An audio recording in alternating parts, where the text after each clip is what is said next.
What's up, guys? You already know what it is. It's your girl Taylor with the T. It's tea time, baby.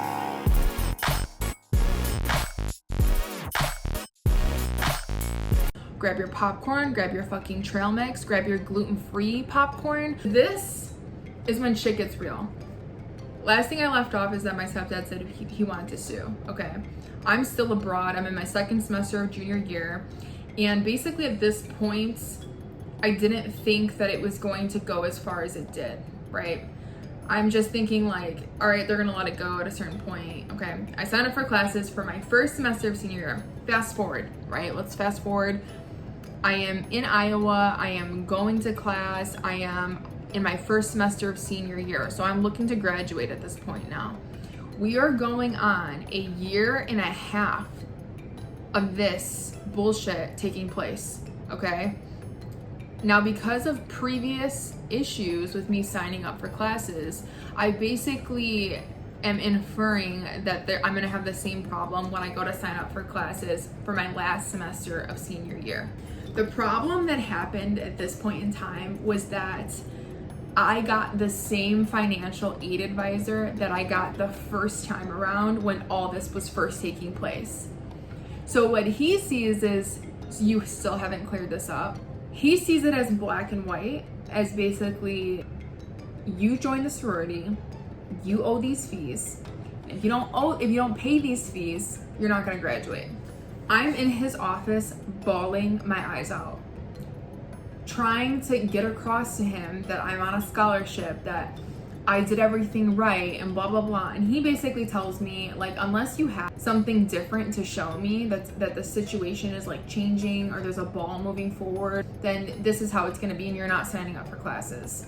Because I was smart this time around, I knew that this could be a problem. I had buffered like a month before I actually needed to sign up for classes, right? I call up my stepdad. My stepdad's like, we need to sue. I'm like, I don't want to. You have to think about it like this. A sorority is a business. It is not the end all be all of friendship. It is not this sisterhood that they claim to be. It is a business. You would not have the friends that you have without paying the fees that you did, period. So when he's talking about suing, I'm thinking about the 112 girls that are in the sorority that are not only gonna hate me, but are gonna be after me. And then this corporation that is literally going against a 21-year-old at the time. So you can understand my fear, okay? When I was leaving the financial aid department because I was bawling my eyes out, the front desk lady overheard my situation and told me, hey, there's this department within the university that's supposed to be this free representative. Okay, so like anything that happens with the university. So I'm like, perfect. I go to the student representation department. The lady's super nice. I explained to her my entire situation. I sent her all the emails and whatever. She gets my situation. She listens to me and she's on my side. This is the first time in a year and a half that I explained my situation and somebody was backing what I was saying. I was ecstatic, okay? I'm like on cloud nine. I'm like, perfect, I finally found somebody. They're gonna understand me, whatever. But the cloud nine euphoria lasted all but maybe 10 seconds, because then the representation department lady tells me that she cannot help me because the sorority is not affiliated with the university. And by law, they can only represent me if I have an issue with the university. So let's break this down for a second. My sorority billing is on my university billing and is now stopping me from signing up for classes for the third time, and now I almost can't graduate, but they can't help me because the sorority is not affiliated with the university. Make that make sense. I look her in the eye and I just go, from woman to woman, if I was your kid, would you take legal action? Because my stepdad wants to sue and I'm scared to do it, and I don't know if I should or not, and I'm just looking for a professional opinion on the situation. And she just goes, I think you should. This moment right here is the turning point in the entire story. I talk to my stepdad and I tell him, we have to take it into legal matters at this point. We have to take legal action. And he is like Girl, I've been telling you this from the get-go. They're not gonna let you go. They are leeches. They want your money, and like they're not gonna give up unless they get it. One thing I will say about my stepdad is that he doesn't like to lose, and he will back an underdog or somebody that's getting mistreated because they don't have anybody to back them. He will back them tenfold. He knew I was getting mistreated, and I had the facts to prove it, that it was just driving him to a point of insanity, okay? He hires a lawyer.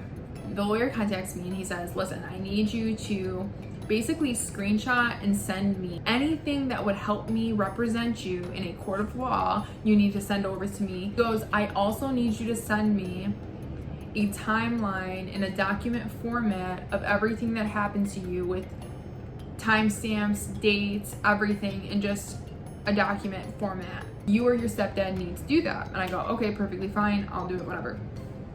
This is the exciting part. I love Judge Judy. I love crime stories. I really honestly get a high off of watching documentaries and shows where they take the law and can like flip it and maneuver it to work in their favor, that I start thinking in that way. Okay, so as I'm putting together this document, I'm like, wait a second, how are these people gonna flip this and use it against me, right? Because that's how you have to think about it, right? When you're doing anything with law, the other person, the person that you're going against, is going to flip everything you say and use it in their favor. So everything that I'm like putting together, I'm like, how are they gonna flip this? How are they gonna flip this?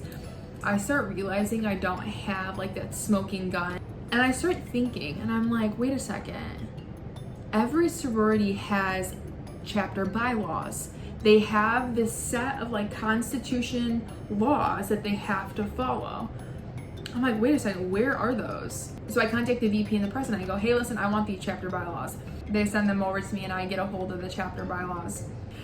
Girl, if I could have ever had a moment in my life recorded to show you, it would be when I read these chapter bylaws, because when I tell you I practically shit myself. So basically what the chapter bylaws are, it is basically a constitution of laws that is up to the president and the vice president to enforce among all members. So the entire chapter bylaws are broken down into articles, which are basically different sections of the rules. I read it from front to end maybe 6 to 7 times. I read the entire thing. So if you scroll down in this huge long list of bylaws and their constitution to section 14, it states, temporary interruption of housing agreement. And it says, quote, any member/new member who moves out of the house temporarily for student teaching, interning, the taking of online classes at the university, study abroad, or academic professional status during the period stated in the room agreement will be charged the individual rent indicated on the chapter budget during the period of her absence, unless, in bold, the woman under agreement has another member or new member fill her vacancy and take over the remaining portion of her room agreement. When I read this fucking paragraph, I nearly shit myself. I was like, this is it. This is what I've been waiting. This is the paragraph that I needed to just shove in their face. This is the rules. These are the rules that you need to follow. Read it, sir. Like, I was, but is that where I stop? No, because who am I? I'm Taylor-Nicole fucking Lemus. You get everything and then some. You know what I mean? Then we move on to section 15, where it says unpaid room agreements. And it says, quote, if a live-in member resigns, is expelled, or must move out of the house during the term of the room agreement, the member must pay the full and unpaid balance of the agreement minus board, unless she has another member or new member to fill her vacancy.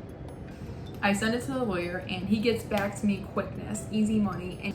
And the lawyer was floored. I expected just a sloppy, put together timeline, but this is so thorough and so well worded you know, you should consider becoming a lawyer. And my stepdad laughs and he goes, I didn't write that. My daughter did. God bless my journalism skills, let me tell you. God bless them. Basically puts together his representation for me with this document and all the receipts that I have. So I'm gonna read you the part of the letter that my lawyer sent to the sorority that really put the icing on the cake for me and just made me feel warm on the inside. He says, and I quote, nowhere in section 14 or 15 does it state that the honor board can fill vacancies chronologically or that the board can commit to X members who quit and fail to get a replacement for their room. The contract puts the burden on the woman with the room agreement to fill the vacancy of her room or suffer the consequences of paying the live-in fees. The contract does not allow your board the option of filling the room vacancy for the woman who shirked her responsibilities to the detriment of the woman who performed her responsibilities. You should have never relieved Becky of her obligations to pay her live-in housing fees because she did not follow the rules. You should relieve Miss Lemus of her obligations to pay her live-in housing fees because she did. The only way to make this right is for your board to waive Miss Lemus's live-in housing fees for the spring semester and communicate that to the financial aid office of the university. So he sends this letter to Karen essentially and the president and the VP and basically says everything that I said just in lawyer terms. Karen is so just, whatever word you want to use, she responds saying, thank you for your email regarding Taylor Lemus. We see the facts differently and stand by our decision regarding Ms. Lemus's housing agreement as we followed our agreement and our process. We will not be waiving any fees. I don't think she even read the email. I don't think she realized that he was a lawyer. I think she thought that he was like an uncle or something. So he resent it. He had to resend the email again. And that's when she realized that we were suing, essentially. After it got across to her and the sorority that I was gonna sue, I got a call within 5 minutes of that email being sent by the head nationals of my sorority saying, you will be relieved of all fees. I have been trying to get in contact with these people for a year and a half on charges well over $3,000. And all it took was an email from a lawyer to poof, get relieved of my fees. Case closed, ladies and gentlemen. Case closed. I think it leads as an example for people in the future to not get mistreated just because they're bigger than you. Just because somebody's bigger than you doesn't mean that they can take advantage of you. That's not okay. I literally was so scared that they were going to take back what they said. Literally on the phone with them said, I want a written thing that says that you relieve me of these fees. I want you to call the financial aid department immediately and tell them that I can sign up for classes and I never want to hear from you again. And never join a sorority.